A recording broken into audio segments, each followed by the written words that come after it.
Hello everyone. हमने class 11th का जो है चैप्टर नंबर 6 जो स्टार्ट किया है, that is anatomy of the flowering plant. तो आज का जो हमारा टॉपिक है दैट इज़ सेकेंडरी ग्रोथ। तो सेकेंडरी ग्रोथ क्या होती है, ठीक है, और उसमें हम सेकेंडरी ग्रोथ इन स्टेम के अंदर पढ़ेंगे और साथ में हम secondary growth in dicot root के केस में हम स्टडी करेंगे, ठीक है। तो ये कंसेप्ट बहुत ही इंपॉर्टेंट है और यहाँ से आपके नीट एग्ज़ाम या वेरियस एग्ज़ाम में जो है आपके बहुत सारे क्वेश्चन जो होते हैं बनते हैं, ठीक है। तो आपने ध्यान से ये बात सुननी है, ठीक है।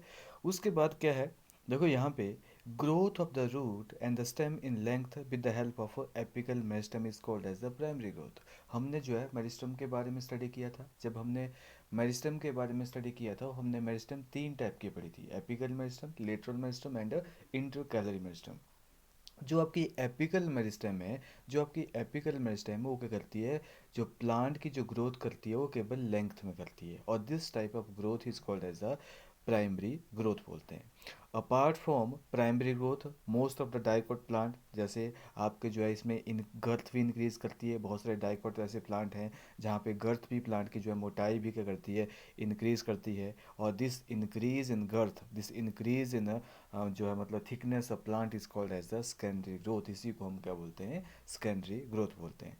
तो कौन कौन से ऐसे टिश्यू हैं जो कि सेकेंडरी ग्रोथ में इंपॉर्टेंट रोल प्ले करते हैं? Number one is called as lateral meristem. आपका लेटरल मेरिस्टेम भी इंपॉर्टेंट रोल प्ले करता है, जिसमें दो टाइप हम पढ़ेंगे: vascular cambium and cork cambium. जो होती हैं दो एग्जाम्पल है जो कि आपकी सेकेंडरी ग्रोथ में इंपॉर्टेंट रोल जो है प्ले करते हैं। तो सेकेंडरी ग्रोथ में कौन कौन से टिश्यू हेल्प करते हैं? That tissue is called as the lateral meristem, and they are of two type: vascular cambium and cork cambium। जो होते हैं they are the two type of vascular cambium and cork cambium। तो first of all we are going to study about vascular cambium. हम किसके बारे में study करेंगे? हम जो है वेस्कुलर कैम्बियम के बारे में स्टडी करेंगे। देखो, व्हाट इज वेस्कुलर कैम्बियम, क्या होता है कैम्बियम? मैंने आपको डाइक और स्टेम के बारे में बताया था। मैंने आपको बताया था कि वहाँ पे जो वेस्कुलर बंडल्स होते हैं वो कैसे अरेंजमेंट होती है, डेट आर कंजॉइंट होते हैं, कोलेट्रल होते हैं, ओपन होते हैं। और ओपन का मतलब क्या है कि कैम्बियम जो होता है वो फ्लोएम और जाइलम के बीच में प्रेजेंट होता है, और that cambium which is present in the in between phloem and xylem is called as the intrafascicular cambium, जो केवल एक वेस्कुलर बंडल के फ्लोएम और जाइलम में प्रेजेंट है। तो meristematic layer that is responsible for cutting off the vascular tissue. जो आपके ऐसी मेरिस्मेटिक लेयर जो होती है, जो आपके vascular bundle that is xylem और फ्लोएम के बीच में क्या होती है, प्रेजेंट होती है, ठीक है। और यहाँ पे क्या होता है, उसी को हम क्या बोलते हैं, वेस्कुलर कैम्बियम बोलते हैं, वेस्कुलर कैम्बियम बोलते हैं, ठीक है। तो इन द यंग स्टेम, ये जो होता है, जो यंग स्टेम में क्या होता है, ये एक पैचेस की फॉर्म में प्रेजेंट होता है, ठीक है। और as a single layer between xylem and phloem, लेकिन बाद में क्या करेगा, कंप्लीट रिंग बनाएगा। देखो आप डायग्राम में यहाँ देख सकते हैं कि this is your young stem, ठीक है, यंग स्टेम है। और यंग स्टेम में जो कैम्बियम होता है, यंग स्टेम में जो कैम्बियम होता है वो कैसे आप देख सकते हैं यहाँ पे, हर एक वेस्कुलर बंडल में जो है, हर एक वेस्कुलर बंडल में क्या है, ये जो है प्रेजेंट है, ठीक है। आप देख सकते हैं कि यहाँ पे ये जो है हर एक वेस्कुलर बंडल में क्या है, ये प्रेजेंट है, ऐसे देख सकते हैं। ये it is vascular bundle, it is also vascular bundle. और इसमें जो ग्रीन कलर की जो स्ट्रिप दे रखी है, this is called as the intrafascicular cambium. Intrafascicular cambium इसको हम बोलते हैं। और ये इंट्राफेसिकुलर कैम्बियम क्या करता है, ये पहले से ही प्रेजेंट होता है, इसलिए हम इसको एग्जाम्पल किस में लेते हैं, इसको प्राइमरी मेरिस्टेम का एग्जाम्पल भी लेते हैं। क्यों? क्योंकि ये अर्ली इन लाइफ से ही प्रेजेंट होता है, अर्ली इन लाइफ से ही प्रेजेंट होता है, ठीक है। तो ये भी आपने याद रखना है, ठीक है। देखो यहाँ क्या लिखा है कि in dicot stem the cell of cambium जो होते हैं that present between primary xylem and primary phloem is called as the intrafascicular cambium. इसको हमने क्या बोल दिया, इंट्राफेसिकुलर कैम्बियम हमने बोल दिया। लेकिन धीरे धीरे क्या होता है, धीरे धीरे क्या होता है, the cells of medullary rays adjoining the intrafascicular cambium जो होते हैं दे बिकम मेरिस्मेटिक। देखो यहाँ पे आप नीचे देख सकते हैं कि जो सेल्स होते हैं, जो आपके इस इंट्राफेस्टिकुलर कैम्बियम के साथ में, जैसे आपके बीच बीच वाले सेल्स जो हैं, ये सारे सारे कौन से सेल्स हैं, ये मेडुलरी रेज के सेल्स हैं।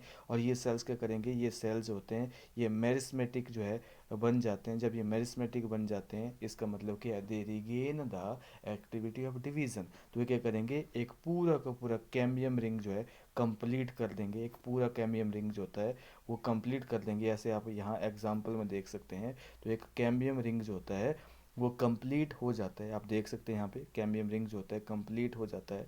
ठीक है, आप देख सकते हैं यहाँ पे कैम्बियम रिंग जो है ये कंप्लीट हो चुका है। ठीक है, अब क्या करेगा, और ये इस टाइप के जो कैम्बियम को जो आपके डिफरेंट वेस्कुलर बंडल के बिटवीन में बनता है उसको हम बोलते हैं इंटरफेसिकुलर कैम्बियम। तो this is called as a interfascicular cambium. इसलिए क्या होता है, एक पूरा का पूरा रिंग जो होता है बन जाता है। तो आपका जो कैम्बियम रिंग कैसे बनता है, देखो पहले जो है वो इंट्राफेसिकुलर कैम्बियम जो पहले से ही प्रेजेंट है आपके प्राइमरी फ्लोएम और प्राइमरी जाइलम में, लेकिन बाद में जो एडजेसेंट मेडलरी रेज हैं उनके बीच में क्या होते हैं, जो सेल्स होते हैं वो by the process of D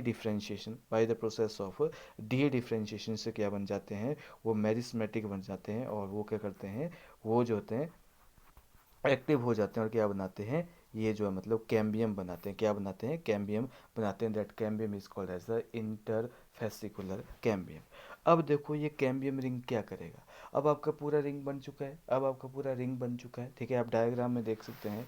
अब क्या हुआ, ये कैम्बियम रिंग जो है, अब ये देखो आप देख सकते हैं डायग्राम में, ये कैम्बियम रिंग क्या करेगा, इट बिकम्स एक्टिव, ये एक्टिव हो जाएगा और ये क्या करेंगे, इसके सेल्स क्या करेंगे, वो डिवाइड करना स्टार्ट कर जाएंगे। इसके सेल्स क्या करेंगे, ये डिवाइड करना स्टार्ट करेंगे और अंदर की तरफ यानी कि टुवार्ड द पिथ, ये अंदर की तरफ क्या बनाएंगे, they will form secondary secondary xylem, and बाहर की तरफ क्या बनाएंगे, ये बाहर की तरफ क्या बनाएंगे, ये सेकेंडरी फ्लोएम बनाएंगे। तो यानी कि क्या बोला मैंने, ये आपका जो कैम्बियम रिंग है वो एक्टिव हो जाएगा and they it start begin to cut off new cell toward the inner end toward the outer side. और द सेल जो होंगे जो अंदर की तरफ बनेंगे, पिथ की तरफ जो बनेंगे नए सेल, वो सेकेंडरी जाइलम बोलेंगे उनको। और cell that is going to form outside the away from the pith या आउटसाइड टुवार्ड्स द मतलब cortex, that is called as the, उसको हम बोलेंगे सेकेंडरी फ्लोएम बोलेंगे। और इसमें सबसे इम्पोर्टेंट बात ये होती है बेटा कि यहाँ पे जो है आपका जो सेकेंडरी जो कैम्बियम है it is more active on the inner side than on the outer side. यानी कि जो सेल डिवाइड करेंगे अंदर की तरफ जो है सेल ज़्यादा बनेंगे as comparison to outer side. क्यों, और यहाँ पे आपको एक चीज़ है कि अगर जैसे ही ऐसा होती है, ऐसा बोलने का मतलब है कि आपका सेकेंडरी जाइलम जो होता है वो ज़्यादा बनता है as comparison to secondary phloem. तो वही चीज़ है, अमाउंट ऑफ सेकेंडरी जाइलम जो होता है वो ज़्यादा बनता है as comparison to secondary phloem बोला।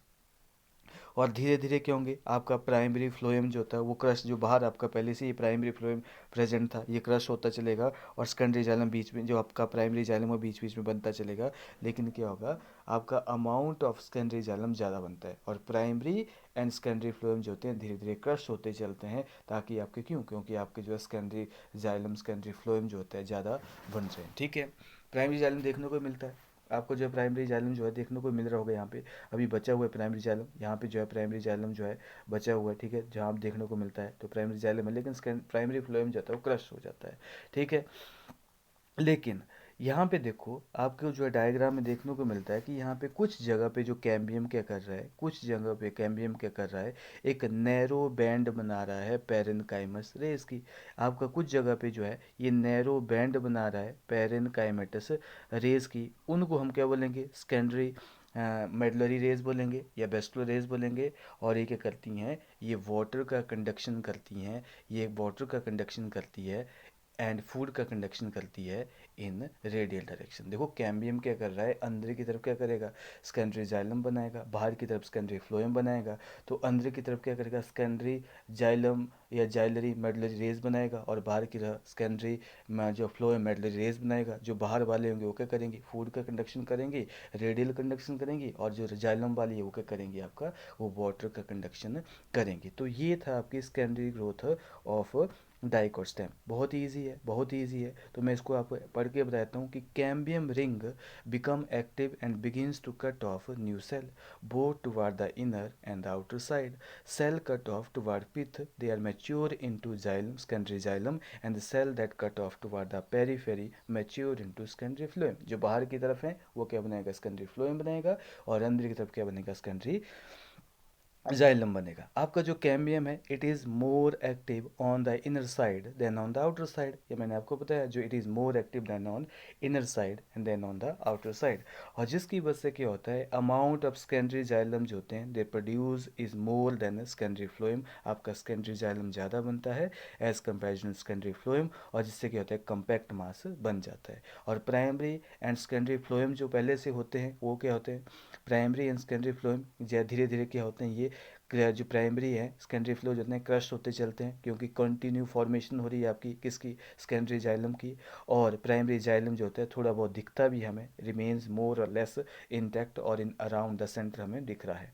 तो एट सम प्लेसेस क्या होता है, कैम्बियम जो होता है एक नैरो बैंड बनाता है किसका, पेरिनकाइमा का, जिसके which passes through the secondary xylem and secondary phloem in radial direction, और these are called as the secondary medullary rays. और इनका मेन काम क्या होता है, they conduct water and food in radial direction. ये क्या करती हैं, वाटर एंड फूड कंडक्ट करती हैं रेडियल डायरेक्शन में। तो ये था आपका secondary growth in case of dicotyl stem. ठीक है, अब देखो यहाँ पे बहुत ही इंपॉर्टेंट कंसेप्ट आता है, that is spring would and autumn would. बहुत ही इंपॉर्टेंट है और बहुत ही इंटरेस्टिंग कंसेप्ट होता है। ठीक है, स्प्रिंग वुड और ऑटम वुड का कंसेप्ट क्या है, देखो आपका जो एक्टिविटी ऑफ कैम्बियम जो होती है बेटा, वो क्या होती है, ये जो डिपेंड करती है बहुत सारे फिजियोलॉजिकल एंड एनवायरमेंटल फैक्टर के ऊपर, बहुत सारे फिजियोलॉजिकल एंड एनवायरमेंटल फैक्टर के कारण बोला। ठीक है, जैसे आपके टेम्परेट रीजन, देखो टेम्परेट रीजन में क्या होता है, सीजन्स होते हैं। ठीक है, टेम्परेट रीजन में क्या होता है, सीजन होता है। लेकिन ट्रॉपिकल रीजन ऐसे होते हैं जहाँ पे पूरा साल, एवरी ईयर, यानी कि होल ईयर क्या होता है कि जो सीजन होते हैं वो कांस्टेंट ही होता है, इसलिए वहाँ पे ये ऑटम वुड और स्प्रिंग वुड नहीं बनती है। लेकिन टेम्परेट रीजन में क्या होता है, जहाँ पे क्लाइमेटिक कंडीशन होती है that are not uniform throughout the year, एक जैसी नहीं होती है। तो यहाँ पे क्या होता है, स्प्रिंग सीजन में क्या होता है, कैम्बियम बहुत ही ज़्यादा एक्टिव होता है।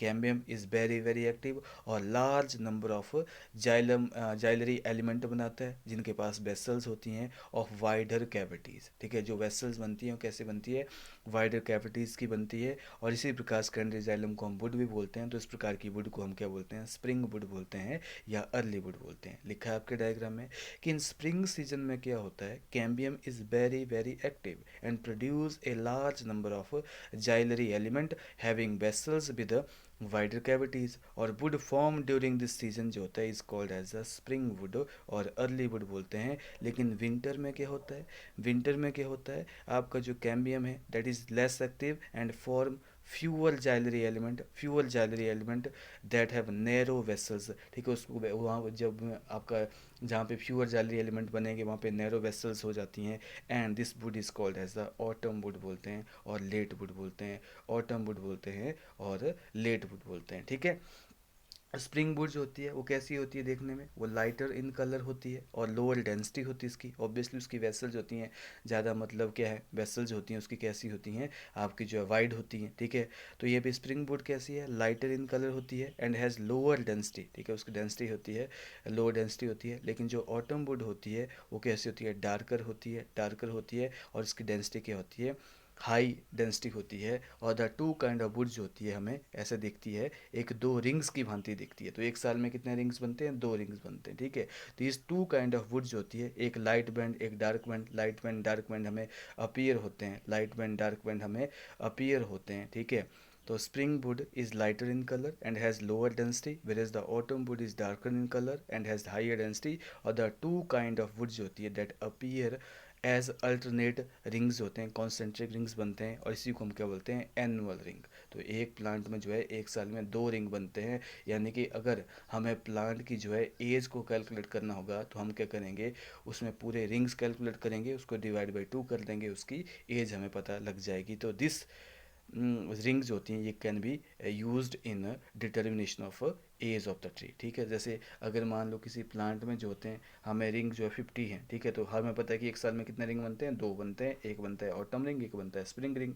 ठीक है, तो कितनी एज होगी, 25 ईयर उसकी क्या होगी, प्लांट की एज होगी। तो इसी प्रोसेस को हम क्या बोलते हैं, process of determining the age of plant by counting annual rings is called as the dendrochronology. क्या बोलते हैं उसको, डेंड्रोक्रोनोलॉजी बोलते हैं, डेंड्रोक्रोनोलॉजी बोलते हैं, DENDRO CRONO क्रोनोलॉजी, ठीक है। इसका मतलब क्या है कि हम क्या करते हैं, एनुअल रिंग से क्या करते हैं, एज जो है मतलब डिटरमाइन करते हैं, ठीक है। ये तो हो गया आपका spring would and this is also called autumn would. के बीच में डिफरेंस आपको पता होना चाहिए। एक होता है heart would and SAP would. Heart would and SAP would very very important, यहाँ से भी क्वेश्चन आता है। जैसे कई बार आपने ओल्ड ट्रीज देखे होंगे, ठीक है, वहाँ पे क्या होता है, ये हार्ट वुड सैप वुड जो होते हैं बेटा, ये सेकेंडरी जाइलम को ही देखेंगे हम, ठीक है। सेकेंडरी जाइलम ये स्प्रिंग वुड भी, आपका जो है ऑटम वुड भी। यहाँ पे सेकेंडरी जाइलम क्या होता है, ओल्ड जो ट्री हो जाएंगे, काफ़ी जो ओल्ड ट्रीज होते हैं उनमें क्या होता है, जो सेकेंडरी जाइलम होता है वो बहुत ही डार्क ब्राउन हो जाता है। क्यों? क्योंकि उसके अंदर ऑर्गेनिक कंपाउंड्स होते हैं, जैसे टैनिन हो गया, रेजिन हो गया, ऑयल हो गया, गम्स हो गए, एरोमेटिक सब्सटेंस हो गए एंड इसेंशियल ऑयल जो होते हैं काफ़ी ज़्यादा जो है मतलब डिपॉजिट हो जाते हैं। जैसे मान लो मैं आपको डायग्राम बनाता हूँ, जैसे मान लो ये कैम्बियम था, ठीक है, कैम्बियम था। इस कैम्बियम ने क्या किया, इस कैम्बियम ने क्या किया, बहुत सारे जो मतलब अंदर की तरफ से सेकेंडरी जाइलम बना दिया। अंदर की तरफ सेकेंडरी जाइलम बनाएगा, बाहर की तरफ क्या बनाएगा, ये सेकेंडरी फ्लोएम बनाएगा।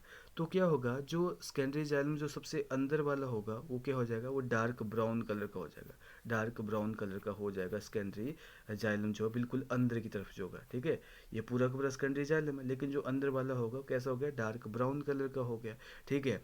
जो बिल्कुल इस लकड़ी के बिल्कुल हार्ट में जाके बैठ गया, ठीक है, हार्ट में यानी कि बिल्कुल सेंटर में। तो उसकी ऐसे डार्क ब्राउन किसकी वजह से हुआ, क्योंकि इसमें टेनिन, रेजिन, ऑयल, गम्स वगैरह की क्या हुई, डिपोजिशन होगी। एरोमेटिक कंपाउंड की जो है डिपोजिशन हो जाती है, ठीक है, ट्रैकिड और वेसल्स में। तो इसकी वजह से क्या होता है, ये डार्क ब्राउन इन कलर हो जाता है।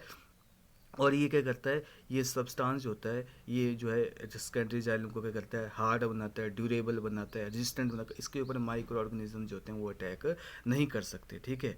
तो ये जो रीजन है इसी को हम क्या बोलेंगे, हार्ट वुड बोल देंगे। इस वाले रीजन को हम क्या बोलेंगे, हार्ट वुड बोलेंगे। और बाहर वाला रीजन जो होगा उसको हम क्या बोलेंगे, सैप वुड बोलेंगे। और हार्ट वुड का काम जो होता है कुछ नहीं होता, ये डेड पड़ा होता है। इसका मेन काम क्या होता है, प्लांट को स्ट्रेंथ प्रोवाइड करना, ठीक है। It doesn't conduct water but it give mechanical support to stem. ये क्या करता है, मैकेनिकल सपोर्ट को देता है हमारे स्टेम को। तो देख सकते हैं आप, in older trees greater part of xylem जो होता है वो कैसा होता है, सेकेंडरी जाइलम का डार्क ब्राउन होता है due to deposition of organic compound like tannin, resin, oil, gums, aromatic substance and essential oil in the central और inner most layer of the stem. और दीज सब्सटेंस जो होते हैं ये क्या बनाते हैं, इसको make it hard, durable and resistant to attack of the micro organism and insect. और रीजन जो होते हैं इसमें क्या होते हैं, केवल डेड एलिमेंट होते हैं with highly lignified wall and it is called as a heart wood बोलते हैं। इसको ड्यूरामेन भी बोला जाता है। क्या बोला जाता है, ड्यूरामेन भी इसको बोला जाता है। ड्यूरेबल होती है ना ये, तो इसको हम ड्यूरामेन भी बोलते हैं। ड्यूरेबल होती है तो ड्यूरामेन भी इसको हम बोलते हैं। और हार्ट वुड जो होती है it doesn't conduct water but give mechanical support to the stem. और पेरीफेरल जो रीजन बचा सेकेंडरी जाइलम का वो लाइटर इन कलर होता है, that is lighter in colour, ठीक है, वो लाइटर इन कलर होगा and is known as the sapwood बोलेंगे। और it is involve in the conduction of water and mineral of from the root. तो ये इसका मेन काम होता है कंडक्शन का। इसका मेन काम क्या है, कंडक्शन का होता है। तो जो पेरीफेरल रीजन होता है, जो पेरीफेरल रीजन जो होता है वो क्या होता है, अब सेकेंडरी जाइलम जो होता है is lighter in colour and is known as the sapwood. और उसको हम एल वर्नम भी बोलते हैं। क्या बोलते हैं, एल वर्नम भी बोलते हैं, ठीक है, एल वर्नम भी बोलते हैं। जिसको हम डूरानम बोलते हैं, इसको डूरामेन बोलते हैं, उसको हम एल वर्नम भी बोलते हैं। ये भी आपने याद रखना है, ठीक है। इसका मेन काम को ये क्या है, ये हार्डवुड जो होती है वो रेजिस्टेंट होती है किसके लिए, टर्माइट के लिए, इंसेक्ट के लिए, in rain and in rainy season. लेकिन ये and it does not imbibe water, लेकिन जो है मतलब आपकी सैबुड होती है कंडक्ट करती है वाटर को, मिनरल्स को कंडक्शन का काम करती है। ये भी आपने याद रखना है, ठीक है, ये भी आपने याद रखना है। तो हार्ड वुड जो होती है क्यों नहीं कंडक्ट करवाती है आपके, क्या बोलते हैं इसको, वाटर को। तो हार्ड वुड जो होती है बेसिकली वाटर को कंडक्ट नहीं करती। क्यों, मेन रीजन है क्यों, क्योंकि आपको जो मेजर वाटर कंडक्टिंग वेसल्स है ना, जो आपके ट्रैकिड हैं, वेसल्स हैं, ठीक है, उनके अंदर क्या होते हैं, बहुत सारे जो होते हैं ऑर्गेनिक सब्सटेंस। एक तो क्या हो गए, फिल हो गए, टैनिन वगैरह, रेजिन वगैरह, वो फिल हो गया। और सेकंड रीज़न ये है कि टाइलोसिस फॉर्मेशन हो जाती है, ठीक है। जो यहाँ पे क्या होता है कि आपके पेरेनकाइमा सेल्स होते हैं, जाइलम पेरेनकाइमा, वो क्या करते हैं, जैसे मान लो कि आपका ये बेसल्स है, ठीक है, जैसे मान लो आपका ये बेसल्स है, इसके एडजस्टमेंट में क्या होंगे, आपके पेरेनकाइमल सेल्स होंगे। तो ये क्या करेंगे, ये इन ग्रोथ बनाएंगे और टाइलोसिस फॉर्मेशन कर देंगे। टाइलोसिस फॉर्मेशन कर देंगे यानी कि बैलून लाइक इन ग्रोथ हो जाती है।